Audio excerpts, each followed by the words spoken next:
Inamin ni National Bureau of Investigation o NBI Chief Attorney Minardo de Lemos na bulag siya sa nangyayaring palabas-labas ng inmate na si Jose Adrian Jadera sa detention cell ng NBI sa pagdinig ng Senate Committee on Justice na pinamumunuan ni Senador Francis Tolentino. Aminado si de Lemos na noong maares noong June 20, 2023 na kumain si Dera sa isang restaurant sa Makati City. Doon lamang niya nalaman na may nangyayaring sabwatan para makalabas ito ng kulungan. Kasama ni Dera na kumain sa restaurant sa Makati ang Security Officer 2 na si Randy Godoy at 5 job order security officers na sina Eric Loreto, Arnel Ganson, King Martin, Diana Veloso at Pepe Piedad Jr.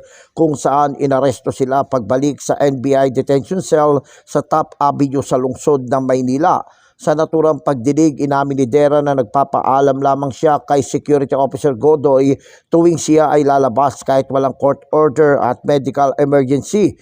Inamin naman ni Dera na 4 na beses na siyang nakalabas noon sa detention facility, subalit lumalabas sa pagdinig na 6 na beses siya nakalabas. Una noong December 10, 2021 na magpunta sa Manila Doctors Hospital, sinundan naman sa ibang petsa sa Infant Hospital March 2023 nang sumama siya ng may inilipat na inmate sa Tagaytay City kung saan kumain din sila sa Bulalawan.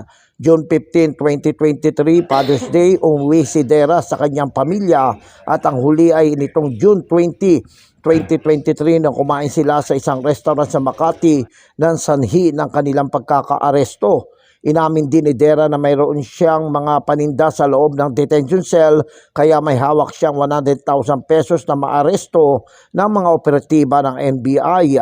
Sa naturang pagdinig, inamin ni Senador Tolentino na may nakarating din sa kanyang impormasyon na may inmate sa sangkot sa kaso ng Digamo case ang nakakalabas sa detention cell ng NBI.